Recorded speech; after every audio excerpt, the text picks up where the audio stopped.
मैं Neetu Mishra, vastu consultant of women business, vastu interior के लिए।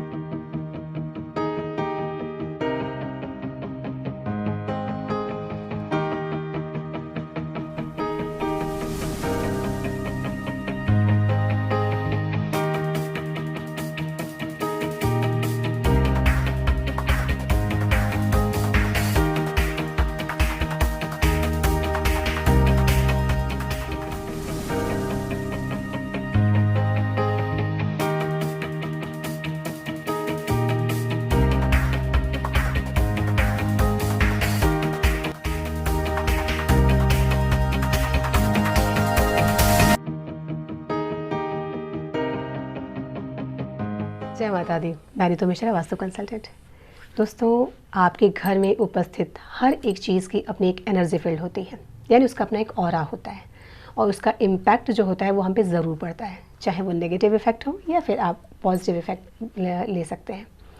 तो दोस्तों, हम कोशिश ये करते हैं कि कोई भी चीज़ यदि हम अपने घर में प्लेस करें तो वो वास्तु के अनुसार हो, ताकि उसका पॉजिटिव रिजल्ट ही हमें ज़्यादा से ज़्यादा प्राप्त हो और नेगेटिव इफ़ेक्ट से हम अपने आप को बचा सकें। दोस्तों, कई सवाल मेरे पास आए हैं जो कि ओवरहेड वाटर टैंक से रिलेटेड है कि मैडम, ओवरहेड वाटर टैंक हमें कहाँ रखना चाहिए जो कि वास्तु के अनुसार हो, यानी कि जो छत पे रखी हुई आपकी पानी की टंकी है उसे किस दिशा में रखना चाहिए जो कि वास्तु के अनुसार हो। तो दोस्तों, आज का जो मेरा विषय है वो यही है कि छत पे रखी हुई पानी की टंकी आपको कहाँ रखना चाहिए जिसका आपको लाभ प्राप्त हो। दोस्तों, इस विषय पे सबसे पहले मैं आपको ये बताती हूँ कि किस दिशा में अगर आप वाटर टैंक रखते हैं, ओवरहेड वाटर टैंक रखते हैं, तो उसका आपको नेगेटिव इफेक्ट ज़्यादा मिलता है। और इसके अंतर्गत दोस्तों, जो दो दिशाएं होती हैं जो काफ़ी नेगेटिव इफेक्ट वाली होती हैं, वो है आग्नेय कोण और नैऋत्य कोण, यानी कि साउथ वेस्ट का जो एरिया होता है, कॉर्नर होता है, और जो साउथ एंड ईस्ट का कॉर्नर होता है।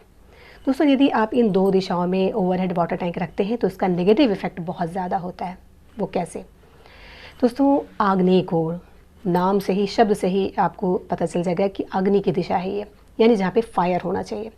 दोस्तों, यदि आप अग्नि कोण में वाटर टैंक रख देते हैं, यानी कि जल को प्लेस कर देते हैं, तो डेफिनेटली यहाँ पे कन्फ्लिक्शन तो होता ही होता है, क्योंकि जल और अग्नि कभी साथ में रह ही नहीं सकते हैं। तो इसका नकारात्मक प्रभाव तो अवश्य पड़ता है और बहुत ज़्यादा पड़ता है।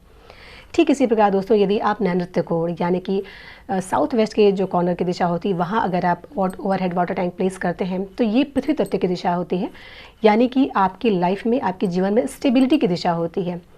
तो यदि आप यहाँ पे अगर वाटर टैंक प्लेस करते हैं तो आपकी लाइफ से स्टेबिलिटी, स्थिरता वो समाप्त हो जाती है। दोस्तों, यानी कि जो दो दिशाएं होती हैं, इन दोनों दिशाओं में कभी भी ओवरहेड वाटर टैंक नहीं रखना चाहिए, क्योंकि दोस्तों, कभी भी अगर आप विरोधाभासी तत्वों को एक साथ कहीं प्लेस करते हैं तो उसका नकारात्मक प्रभाव तो पड़ता ही पड़ता है, बहुत ज़्यादा पड़ता है। तो ये सही नहीं होता। अब दोस्तों, मैं आपको ये बताती हूँ कि किस दिशा में अगर आप ओवरहेड वाटर टैंक रखते हैं तो इससे आपको काफ़ी लाभ मिलता है और वास्तु के अनुसार वो दिशा कौन होनी चाहिए। दोस्तों, अकॉर्डिंग टू वास्तु, अगर आपको ओवरहेड वाटर टैंक प्लेस करना है तो आप उसे वायव्य कोण में रखें, यानी कि नॉर्थ वेस्ट की दिशा में। ये दिशा दोस्तों ओवरहेड वाटर टैंक के लिए बहुत अच्छी मानी जाती है, तो आप इसको यहीं पे प्लेस करें। कभी भी इसका ध्यान रखें कि आग्नेय कोण में या फिर नैऋत्य कोण की दिशा में ओवरहेड वाटर टैंक को प्लेस नहीं करना चाहिए, ये नुकसान देता है। दोस्तों, वास्तु पूर्णतः विज्ञान पर आधारित है और इसका इम्पैक्ट आपकी लाइफ पे ज़रूर पड़ता है।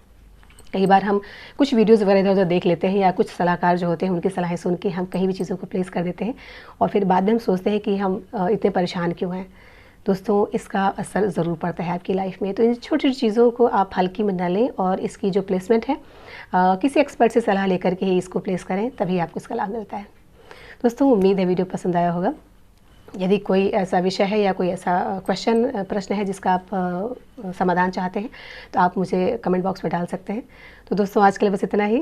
यदि आपको वीडियो पसंद आया तो आप मेरे चैनल को सब्सक्राइब करें, वीडियो को लाइक एंड शेयर करें और बहुत जल्दी एक नया विषय के साथ मैं नीतू मिश्रा फिर मिलूंगी दोस्तों। तब तक के लिए स्वस्थ रहिए, प्रसन्न रहिए, मुस्कुराते रहिए। जय माता दी।